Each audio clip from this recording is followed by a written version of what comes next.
है गुरुग्राम में पुलिस कर्मियों पर बड़ा एक्शन हुआ है। जी हां, 5 पुलिस कर्मियों को गिरफ्तार किया और इसके बाद सस्पेंड भी कर दिया गया है। देर रात शराब के नशे में बुजुर्ग दंपत्ति से मारपीट की थी, जिसके एवज में ये कार्रवाई की गई है। सस्पेंड के बाद शाहपुर थाने में केस दर्ज हुआ था। एसआई समेत 2 हेड कांस्टेबल और 3 कांस्टेबल सस्पेंड कर दिए गए हैं। तो 5 पुलिस कर्मियों को गिरफ्तार कर सस्पेंड किया गया है। ये बड़ी कार्रवाई की गई है। बता दें कि देर रात शराब के नशे में बुजुर्ग दंपत्ति से मारपीट का ये पूरा मामला और जिसके बाद ये एक्शन लिया गया। सस्पेंड के बाद शाहपुर थाने में पूरा केस दर्ज हुआ था। बता दें एसआई समेत 2 हेड कांस्टेबल और 3 कांस्टेबल को सस्पेंड कर दिया गया है।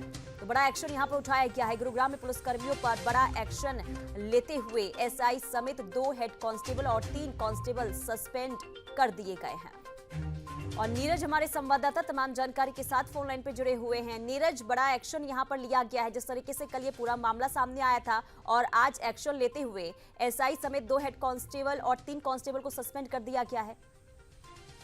जी बिल्कुल, देखिए जिस तरह से कल जो है गुरुग्राम पुलिस की गुंडागर्दी सामने आई थी, उसी तेजी के साथ गुरुग्राम पुलिस के आला अधिकारियों ने अब इन पुलिस कर्मियों पर एक्शन लिया है। और शराबी पुलिसकर्मी जो कि 5 लोग थे, जिनमें 2 कांस्टेबल, 2 हेड कांस्टेबल और 1 सब इंस्पेक्टर शामिल था, इन सभी 5 लोगों के खिलाफ मामला दर्ज बादशाहपुर के थाने में किया है। साथ ही साथ इनको सस्पेंड करके विभागीय कार्रवाई के आदेश भी दे दिए हैं, क्योंकि जिस तरह से शराब के नशे में इन लोगों ने बुजुर्ग दंपत्ति के साथ न केवल मारपीट की थी, बल्कि जान से मारने की धमकी भी दी थी। और कई सवाल गुरुग्राम पुलिस के ऊपर लगातार कल देर रात से खड़े हो रहे थे कि आखिरकार जब गुरुग्राम में पुलिस ही इस तरह की हरकत करेगी और पुलिस ही बुजुर्ग दंपत्तियों के साथ शराब के नशे में जो है मारपीट करेगी, तो फिर आम आदमी कैसे अपने आप को सेफ और सुरक्षित महसूस जो है कहीं ना कहीं कर सकता है। क्योंकि लगातार अब तक इस तरह के आरोप बदमाशों पर और आपराधिक छवि वाले लोगों पर लगते थे, लेकिन जब गुरुग्राम पुलिस ही सवालों के घेरे में आए तो आला अधिकारियों पर भी कई सवाल उठते हैं। और यही कारण था कि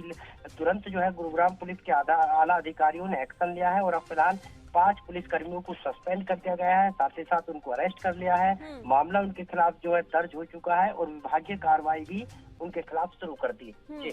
बिल्कुल। और नीरज, देखिए पुलिस कर्मियों की जिस तरीके से ये हरकत रही है, काफी शर्मनाक रही है। किस वजह से ये मारपीट का पूरा मामला सामने आया है?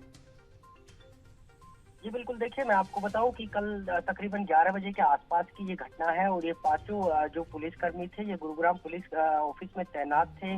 और वहां से ये जब देर रात शराब पीकर फाजिलपुर ढाणी से होते हुए निकल रहे थे, तो इनको एक मकान में जो है हुक्का रखा हुआ मिला। और उस शराब के नशे में इन्होंने बुजुर्ग दंपत्ति से कहा कि वो हुक्का पीना चाहते, इसलिए उनके लिए हुक्के का इंतजाम किया जाए। लेकिन बुजुर्ग दंपत्ति ने कहा कि वो उन्होंने शराब पी रखी है और वो शराबियों को जो है हुक्का नहीं पिला सकते। इसी पर पुलिसकर्मी आग बबूला हो गए और लगातार बुजुर्ग जो दंपत्ति थे उनसे मारपीट करने लगे। जब शोर शराबा हुआ तो आसपास के लोग वहां इकट्ठा हो गए, क्योंकि ये जो पुलिसकर्मी थे ये सिविल ड्रेस में थे। और लगातार जो आसपास के लोग थे उन्होंने पुलिसकर्मियों की पहले तो जमकर धुनाई की। और इस पूरी वारदात में 2 जो पुलिसकर्मी थे वो मौके का फायदा उठाकर जरूर कहीं ना कहीं भागने में सफल रहे थे, लेकिन 3 जो पुलिसकर्मी थे, जिनमें एक एसआई, एक हेड कांस्टेबल और एक कांस्टेबल को लोगों ने मौके से ही जो है गुरुग्राम पुलिस के हवाले कर दिया था। लिहाजा ये पूरा मामला ठीक है नीरज, बहुत शुक्रिया तमाम जानकारी के लिए।